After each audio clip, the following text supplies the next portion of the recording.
નમસ્કાર, કેમ છો વિદ્યાર્થી મિત્રો? મજામાં ને? તના એજ્યુકેશનલ કેમ્પસ ગોંડલ ધોરણ 8 વિષય સામાજિક વિજ્ઞાન. તો મિત્રો ચાલો આજે આપણો જે નવમો પાઠ છે આપણી અર્થવ્યવસ્થા તેનું સ્વાધ્યાયપોથીમાં વર્ક કરીએ. તો જુઓ, પેજ નંબર 52 પર આપણને આપેલો છે પહેલો પ્રશ્ન. નીચેના દરેક પ્રશ્નના જવાબ માટે આપેલા વિકલ્પોમાંથી સાચો વિકલ્પ પસંદ કરો. પેલું છે, નીચેનામાંથી કઈ આર્થિક પ્રવૃત્તિ પ્રાથમિક ક્ષેત્રની પ્રવૃત્તિ છે? યંત્ર ઉદ્યોગ, કૃષિ, માર્ગ પરિવહન કે પછી આરોગ્ય? જો અહીંયા પ્રાથમિક ક્ષેત્ર છે મિત્રો, એના વિશે આપણે ચર્ચા કરી ગયા છીએ. પ્રાથમિક ક્ષેત્ર કોને કહેવાય, દ્વિતીય ક્ષેત્ર કોને કહેવાય અને સેવા ક્ષેત્ર કોને કહેવાય? તો પ્રાથમિક ક્ષેત્રમાં કૃષિનો સમાવેશ થશે. હા, તો અહીંયા લખો ઓપ્શન બી. નીચેનામાંથી કઈ આર્થિક પ્રવૃત્તિ દ્વિતીય ક્ષેત્રની પ્રવૃત્તિ છે? સંરક્ષણ સામગ્રી, ખાણ ક્ષેત્ર, પ્રવાસ અને મનોરંજન કે વન ક્ષેત્ર? શું આવશે? ખાણ ક્ષેત્ર. તો અહીંયા લખો ઓપ્શન એ. નીચેનામાંથી કઈ આર્થિક પ્રવૃત્તિ સેવા ક્ષેત્રની છે? અણુશસ્ત્રોનું ઉત્પાદન કરવું, મત્સ્ય ઉદ્યોગ, બેન્કિંગ કામગીરી કે પશુપાલન? તો શું આવશે? બેન્કિંગ કામગીરી. નીચેનામાંથી કઈ આર્થિક પ્રવૃત્તિ સેવા ક્ષેત્રની પ્રવૃત્તિ છે? શિક્ષણ, વીજળી, વન સંવર્ધન કે કારખાના? તો શું આવશે? શિક્ષણ. તો ઓપ્શન એ. ત્યાર પછી જુઓ 5મા નંબરનો MCQ. નીચેનામાંથી જાહેર ક્ષેત્રનો ઉદ્યોગ કયો છે? Bhilai steel plant, Reliance, Alembic કે કેડિલા? તો શું જવાબ આવશે? Bhilai steel plant. તો અહીંયા આવશે ઓપ્શન એ. ત્યાર પછી જુઓ 6ઠા નંબરનો MCQ છે. Oil and natural gas commission કયા પ્રકારના ક્ષેત્રનો ઉદ્યોગ છે? ખાનગી ક્ષેત્રનો છે, જાહેર ક્ષેત્રનો છે, સંયુક્ત ક્ષેત્રનો છે કે સરકારી ક્ષેત્રનો છે? તો કે જાહેર ક્ષેત્રનો છે. તો ઓપ્શન બી. ત્યાર પછી જુઓ, Tata iron and steel company limited કયા પ્રકારના ક્ષેત્રનો ઉદ્યોગ છે? સહકારી, સંયુક્ત, જાહેર કે ખાનગી? તો શું જવાબ આવશે? ખાનગી ક્ષેત્રનો. તો લખો અહીંયા ઓપ્શન ડી. ત્યાર પછી મહેસાણાની દૂધસાગર ડેરી કયા પ્રકારના ક્ષેત્રનો ઉદ્યોગ છે? સંયુક્ત ક્ષેત્ર, જાહેર ક્ષેત્ર, ખાનગી ક્ષેત્ર કે સહકારી ક્ષેત્ર? તો શું જવાબ આવશે? એ પણ સહકારી ક્ષેત્ર છે. તો લખો અહીંયા ઓપ્શન ડી. ત્યાર પછી નેક્સ્ટ MCQ છે. કયા વર્ષની ઔદ્યોગિક નીતિથી ભારત સરકારે આર્થિક નીતિઓમાં ફેરફાર કર્યો છે? 1985, 1988, 1991 કે પછી 1998? તો શું જવાબ આવશે? 1991ની. તો ઓપ્શન સી. ત્યાર પછી જુઓ 10મા નંબરનો MCQ. 1991ની ઔદ્યોગિક નીતિ દ્વારા કરાયેલ સુધારામાં કઈ એક બાબત નહોતી? ખાનગીકરણ, ઉદારીકરણ, વૈશ્વિકીકરણ કે રાષ્ટ્રીયકરણ? તો કે રાષ્ટ્રીયકરણ નહોતું. તો અહીંયા લખો ઓપ્શન ડી. ત્યાર પછી જુઓ મિત્રો, નેક્સ્ટ જે છે 11મા નંબરનો MCQ. સંયુક્ત સાહસ એ કઈ પ્રક્રિયાનો એક ભાગ છે? સંયુક્ત સાહસ છે એ રાષ્ટ્રીયકરણની, ખાનગીકરણની, ઉદારીકરણની કે વૈશ્વિકીકરણની? તો કે સંયુક્ત સાહસ એ ખાનગીકરણની પ્રક્રિયાનો એક ભાગ છે. તો ઓપ્શન બી. જાહેર ક્ષેત્ર અથવા સરકારની માલિકીના સાહસો ખાનગી માલિકોને સોંપવાની પ્રક્રિયા એટલે શું? ખાનગીકરણ, ઉદારીકરણ, વૈશ્વિકીકરણ કે વિકેન્દ્રીકરણ? તો કે ખાનગીકરણ. તો ઓપ્શન એ. સરકારની કઈ નીતિથી એકબીજાના દેશોના બજારો અને ઉત્પાદનોમાં એકીકરણ થઈ રહ્યું છે? ઉદારીકરણની નીતિ, ખાનગીકરણની નીતિ, વૈશ્વિકીકરણ કે રાષ્ટ્રીયકરણ? શું જવાબ આવશે? વૈશ્વિકીકરણની. તો ઓપ્શન સી. ત્યાર પછી જુઓ 14મા નંબરનો MCQ. નીચેના પૈકી કઈ કંપનીએ વિશ્વ સ્તરના બજારોમાં પોતાનું સ્થાન જમાવ્યું છે? Tata chemical, Torrent power, Asian paints કે વિમલ ઓઇલ? તો કે એશિયન પેઇન્ટ્સ. તો અહીંયા હશે ઓપ્શન સી. ત્યાર પછી જુઓ બીજો પ્રશ્ન. યોગ્ય શબ્દો વડે નીચેની ખાલી જગ્યા છે તે પૂરો. પહેલો છે પહેલી ખાલી જગ્યા, જે ક્ષેત્રની પેદાશો ખોરાક અને ઔદ્યોગિક ઉત્પાદન માટે કાચો માલ પૂરો પાડે છે તે ખાલી જગ્યા ક્ષેત્રની પ્રવૃત્તિ કહેવાય. કયા ક્ષેત્રની? પ્રાથમિક. તો અહીંયા લખો પ્રાથમિક. પ્રવાસ અને મનોરંજનની કામગીરીનો સમાવેશ ખાલી જગ્યા ક્ષેત્રમાં થાય છે. પ્રવાસ અને મનોરંજનની કામગીરી કયા ક્ષેત્રમાં આવે? સેવા ક્ષેત્રમાં. જે ઉદ્યોગો સરકારની માલિકી અને સરકારના સંચાલન હેઠળ હોય તે ઉદ્યોગો કેવા ક્ષેત્રના કહેવાય? જાહેર ક્ષેત્રના. તો લખો અહીંયા જાહેર. જે ઉદ્યોગોની માલિકી અને સંચાલન ખાનગી લોકોના હાથમાં હોય તે ખાનગી ક્ષેત્રના ઉદ્યોગો કહેવાય. તો અહીંયા લખો ખાનગી. ત્યાર પછી ખાલી જગ્યા સાહસ ખાનગીકરણની પ્રક્રિયાનો એક ભાગ છે. કયું સાહસ? સંયુક્ત સાહસ. તો અહીંયા લખો સંયુક્ત. ભારત સરકારે આર્થિક ઉદારીકરણની નીતિ ઈસવીસન ખાલી જગ્યામાં અમલમાં મૂકી. કયા વર્ષમાં? તો કે ઈસવીસન 1991. ત્યાર પછી જુઓ, વિશ્વ વ્યાપાર સંગઠનની સ્થાપના ઈસવીસન ખાલી જગ્યામાં થઈ હતી. કયા વર્ષમાં? તો કે ઈસવીસન 1995. ઘણીવાર ખાલી જગ્યાને કારણે લઘુ ઉદ્યોગોને નુકસાન થાય છે. કયા કારણે? વિશ્વ વ્યાપારના કારણે. તો અહીંયા લખો વિશ્વ વ્યાપારને કારણે લઘુ ઉદ્યોગ જે છે એને નુકસાન થાય છે.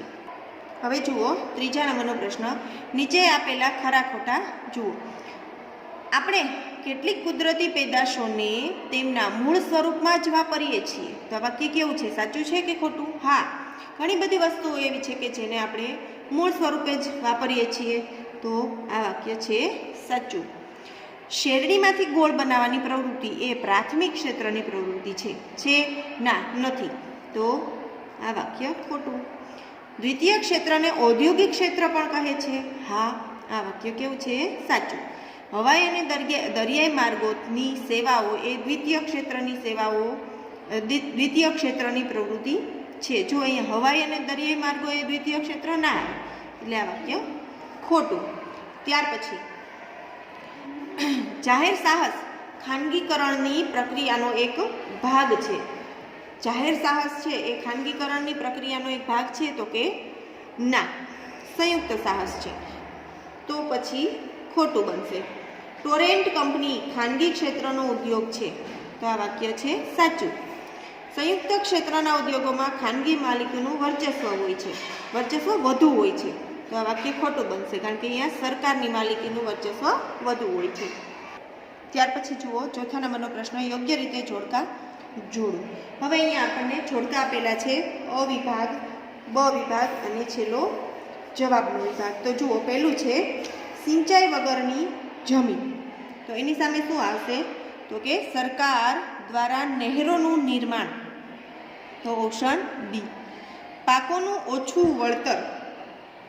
સરકાર દ્વારા ખાદ્યાન્નોની ખરીદી, જે પાક ખેતરમાંથી થાય છે કે જે અનાજ છે એની સરકાર દ્વારા ખરીદી, બરાબર. પાકનું ઓછું વળતર મળે તો એનો ઓપ્શન આ છે. તો લખો અહીંયા સી. દેવાનો ભાર. તો એની સામે આવે છે બેંકો દ્વારા ઓછા વ્યાજે લોન આપવાની સગવડ. તો લખો અહીંયા ઈ. મંદીના સમયમાં રોજગારનો અભાવ હોય તો શું થાય? તો કે ખેતી આધારિત મિલોની સ્થાપના કરવી. તો અહીંયા લખો ઓપ્શન એ. કાપણી પછી સ્થાનિક ખેડૂતોને પોતાનું અનાજ વેચવાની સમસ્યા જો હોય, બરાબર, તો સહકારી ખરીદ વેચાણ સમિતિ. Option B. હવે જુઓ મિત્રો, પાંચમા નંબરનો પ્રશ્ન છે. નીચેના ઉદાહરણોનું સંગઠિત ક્ષેત્રમાં અને અસંગઠિત ક્ષેત્રમાં વર્ગીકરણ કરો. તો જો અહીંયા નીચે આપેલું છે. હવે સંગઠિત ક્ષેત્ર કોને કહેવાય? તો કે જે વ્યક્તિ જે કામ કરે છે, કામ કરનાર વ્યક્તિ કોઈ સંગઠન સાથે જોડાયેલો હોય તો એ સંગઠિત ક્ષેત્ર કહેવાય. અને એ સ્વતંત્ર રીતે કામ કરતો હોય તો એ અસંગઠિત ક્ષેત્રમાં એનો સમાવેશ થાય છે. તો લખો, શાળામાં ભણાવતા એક શિક્ષક જે છે, બરાબર, એ શાળા સાથે જોડાયેલા છે. શાળા એ સંસ્થા છે. તો અહીંયા શું આવશે? સંગઠિત ક્ષેત્ર. તો લખો સંગઠિત ક્ષેત્રમાં. હવે પોતાના ખેતરની સિંચાઈ કરતો એક ખેડૂત છે, એ કોઈ સાથે જોડાયેલો છે? તો કે ના, પોતે સ્વતંત્ર છે. તો અસંગઠિત ક્ષેત્રમાં તેનો સમાવેશ થાય છે. તો અસંગઠિત ક્ષેત્રમાં. ત્યાર પછી જુઓ ત્રીજા નંબરનું વાક્ય છે, દવાખાનામાં દર્દીનો ઈલાજ કરતા એક ડૉક્ટર. તો એનો સંગઠિત ક્ષેત્રમાં થાય કે અસંગઠિત? તો કે અસંગઠિત. તો લખો અસંગઠિત. એક કોન્ટ્રાક્ટરને ત્યાં દૈનિક કામ કરતો એક કામદાર. જો અહીંયા દૈનિક કામ કરતો એવો વ્યક્તિ છે, બરાબર, તો એ પણ અસંગઠિત. લખો અસંગઠિત. અને મોટા કારખાનામાં કામ કરવા જતો એક કામદાર, મોટું કારખાનું હોય એમાં કામ કરવા જતો જે કામદાર હોય, બરાબર, તો એ કારખાના સાથે જોડાયેલો હોય એટલે એ સંગઠિત ક્ષેત્રમાં કહેવાય. અહીંયા આપણે ક્ષેત્રમાં લખીશું સંગઠિત ક્ષેત્રમાં. ત્યાર પછી જુઓ છઠ્ઠા નંબરનો પ્રશ્ન, નીચેના દરેક પ્રશ્ન છે એનો 1-2 વાક્યમાં ઉત્તર લખો. પહેલો પ્રશ્ન છે, પ્રાથમિક ક્ષેત્ર કોને કહે છે? તો કે ખોરાક અને ઔદ્યોગિક ઉત્પાદન માટે કાચો માલ જે પૂરો પાડે છે એ ક્ષેત્રને ખાનગી ક્ષેત્ર કહે. લખો ખોરાક અને ઔદ્યોગિક ઉત્પાદન માટે કાચો માલ પૂરા પાડતા ક્ષેત્રને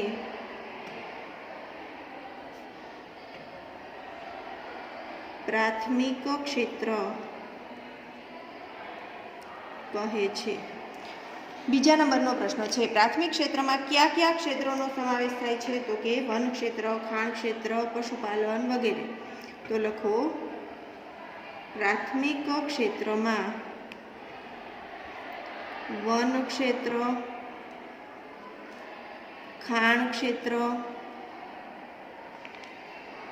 પશુપાલન ક્ષેત્ર,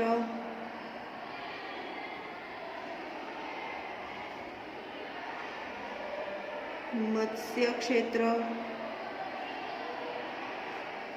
વગેરે ક્ષેત્રોનો સમાવેશ થાય છે. દ્વિતીય ક્ષેત્રની આર્થિક પ્રવૃત્તિ કોને કહે છે? તો કે પ્રાથમિક પેદાશો પર યાંત્રિક પ્રક્રિયા કરી અને પેદાશોને ઉપયોગમાં લઈ શકાય તેવી બનાવે તે ક્ષેત્રને. તો લખો પ્રાથમિક પેદાશો પર યાંત્રિક પ્રક્રિયા કરી તેની પેદાશોને ઉપયોગમાં લઈ શકાય તેવી બનાવવાની પ્રવૃત્તિને દ્વિતીય ક્ષેત્રની આર્થિક પ્રવૃત્તિ કહે છે.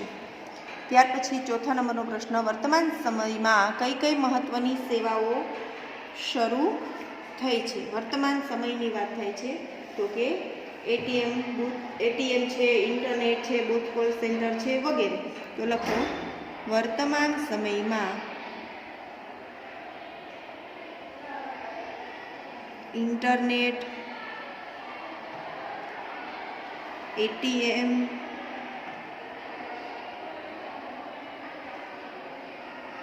Booth call centre, software company વગેરે મહત્વની સેવાઓ શરૂ થઈ છે. જાહેર ક્ષેત્રનો ઉદ્યોગ કોને કહેવાય? ઉદાહરણ આપો તો કે જેની માલિકી જે છે એ સરકારના હેઠળમાં હોય અથવા તો સંચાલન સરકાર કરતી હોય તેવા ક્ષેત્રને જાહેર ક્ષેત્રના ઉદ્યોગો કહેવાય. તો લખો જે ઉદ્યોગો સરકારની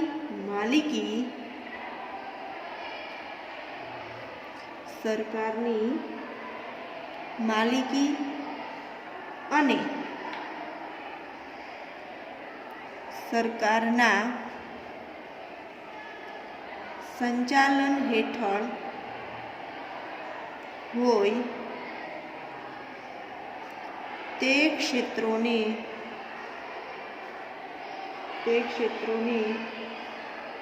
જાહેર ક્ષેત્રનો ઉદ્યોગ કહેવાય.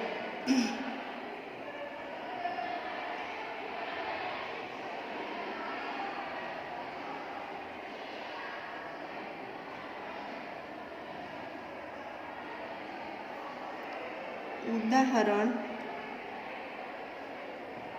ભારતીય હેવી ઇલેક્ટ્રિક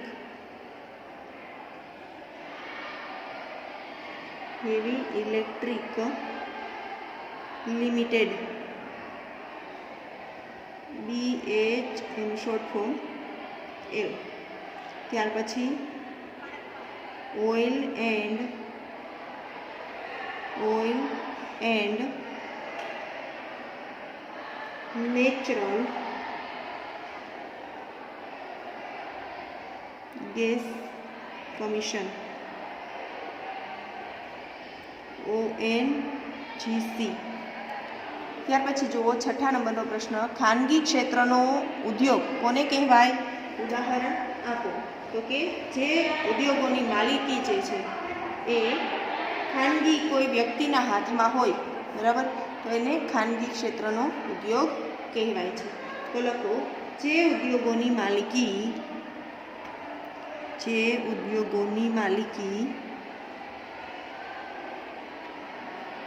અને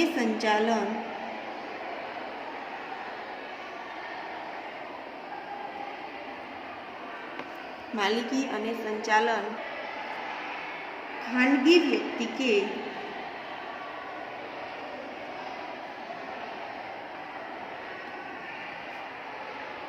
વ્યક્તિઓના હાથમાં હોય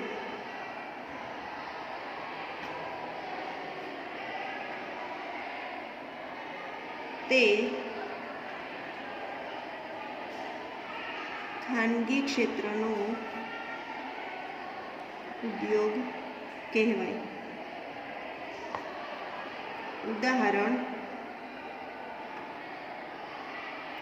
રિલાયન્સ ઇન્ડસ્ટ્રીઝ લિમિટેડ. ત્યાર પછી ટોરન્ટ પાવર અને કેડિલા આ કંપનીઓના નામ છે. ત્યાર પછી 7મા નંબરનો પ્રશ્ન, સંયુક્ત ક્ષેત્રનો ઉદ્યોગ કોને કહેવાય? ઉદાહરણ આપો. તો જે ઉદ્યોગોની માલિકી, લખો જે ઉદ્યોગોની માલિકી અને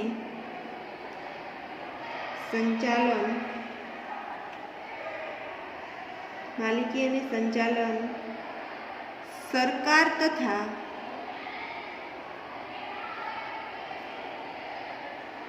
ખાનગી ક્ષેત્રના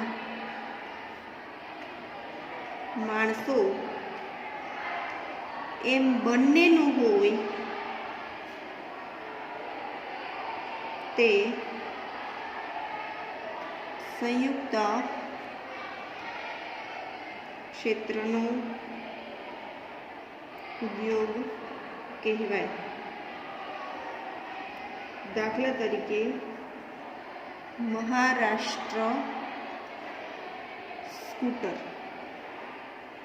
અને બીજું ગુજરાત નર્મદા વેલી ફર્ટિલાઇઝર કંપની GNFC.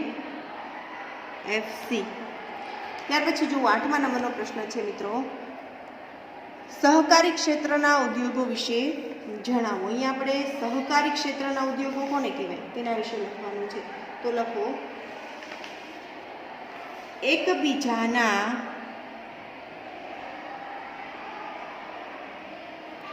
સહકારથી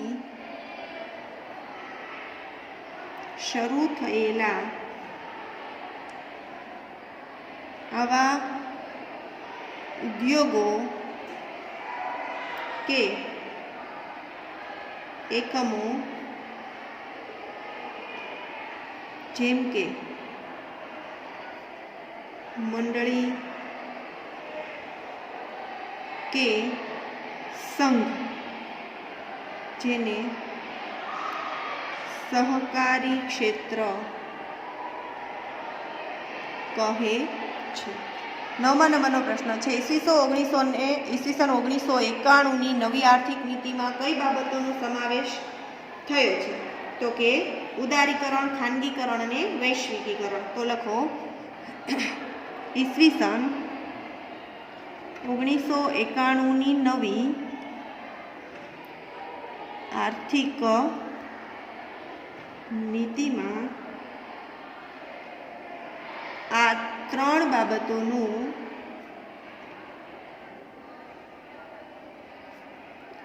સમાવેશ થયો છે. ઉદારીકરણ, ખાનગીકરણ અને વૈશ્વિકીકરણ. ત્યાર પછી જુઓ 10મા નંબરનો પ્રશ્ન છે. આર્થિક ઉદારીકરણની નીતિ એટલે શું? તો કે સરકારી અંકુશો અને નિયમનો ક્રમશઃ ઘટતા જઈને બજાર તંત્ર દ્વારા આર્થિક નિર્ણય લેવાય ને તેને એવી વ્યવસ્થા. તો લખો, આર્થિક ઉદારીકરણની નીતિ એટલે સરકારી અંકુશો અને નિયમનો ક્રમશઃ ઘટાડતા જઈને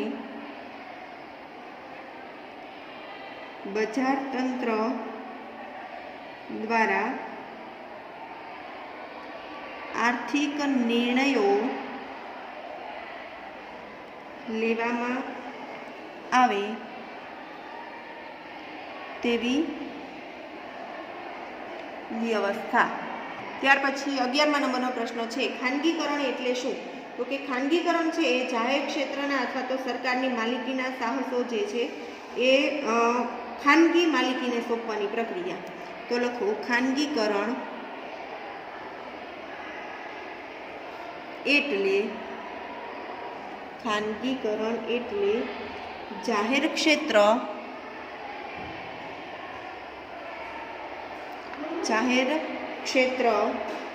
અથવા સરકારની માલિકીના સાહસો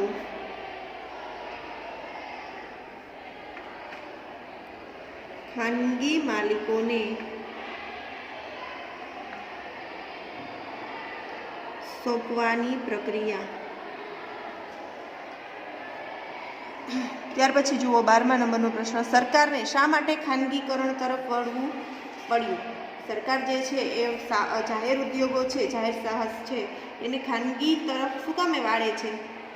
તો કે કેટલાક સાહસો છે ખોટ કરવા લાગ્યા અને કેટલાક છે બીમાર પડવાથી બંધ થયા, બરાબર, અને દેશના અર્થતંત્ર ઉપર ઘણી અસર થઈ, માટે ખાનગીકરણ તરફ વળવું પડ્યું.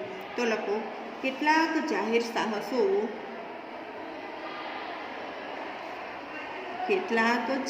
સાહસો ખોટ કરવા લાગ્યા તો કેટલાક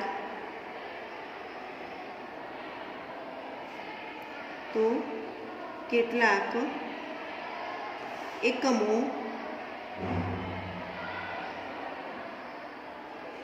બીમાર પડવાથી બંધ થયા. આથી દેશના અર્થતંત્ર પર માઠી અસરો થઈ. માટે સરકારને ખાનગીકરણ તરફ વળવું પડ્યું. ત્યાર પછી જુઓ 13મા નંબરનો પ્રશ્ન છે, વૈશ્વિકીકરણ એટલે શું? તો કે વૈશ્વિકીકરણ એટલે સમગ્ર વિશ્વનું એક બનવું અને વિશ્વના દેશોનું એકબીજાથી નજીક આવવું. તો લખો વૈશ્વિકીકરણ એટલે સમગ્ર વિશ્વનું એક બનવું અથવા વિશ્વના દેશોનું એકબીજાની નજીક આવવું. એકબીજાની નજીક આવવું. ત્યાર પછી જુઓ 14મા નંબરનો પ્રશ્ન, વૈશ્વિકીકરણને મદદ કરનારી અને ઉત્તેજન આપનારી મહત્વની બાબત કઈ છે? તો કે માહિતી ટેકનિકમાં આવેલી અદ્ભુત ક્રાંતિ. તો લખો વૈશ્વિકીકરણને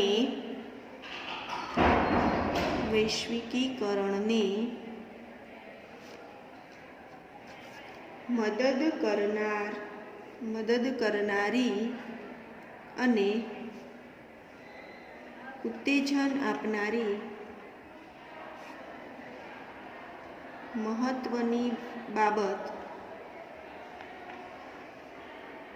માહિતી તકનીકીમાં એટલે કે માહિતી ટેકનોલોજીમાં આવેલી અભૂતપૂર્વ ક્રાંતિ છે. 15મા નંબરનો પ્રશ્ન છે, વૈશ્વિકીકરણના ક્ષેત્રે કઈ સંસ્થા કામ કરી રહી છે? તો કે વિશ્વ વ્યાપાર સંગઠન. તો લખો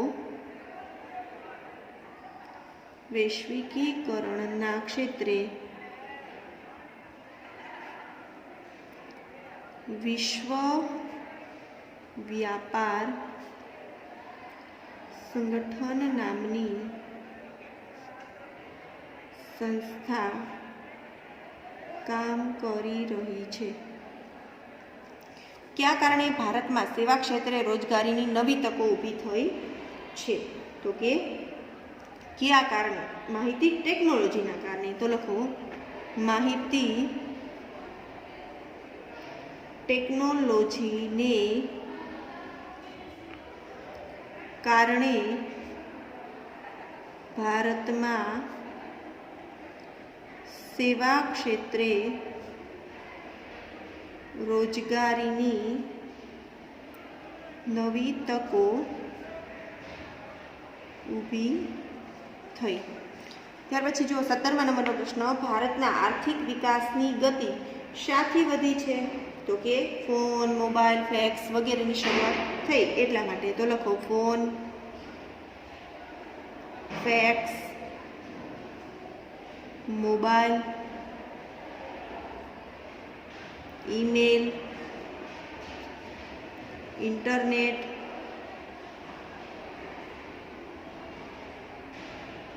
વિડીયો કોન્ફરન્સ,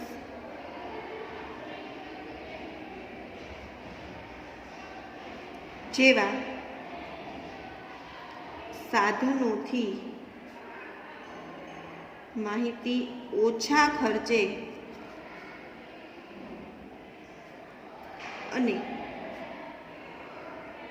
ઝડપથી પ્રાપ્ત થતા ભારતના આર્થિક વિકાસની ગતિ વધી. તો વિદ્યાર્થી મિત્રો, અહીંયા આપણે 9મું જે પ્રકરણ છે તે પૂર્ણ કરીએ છીએ. તમે તમારી સ્વાધ્યાયપોથીમાં દરેક પ્રશ્નના જવાબ છે એ ખૂબ સારા અક્ષરે લખજો.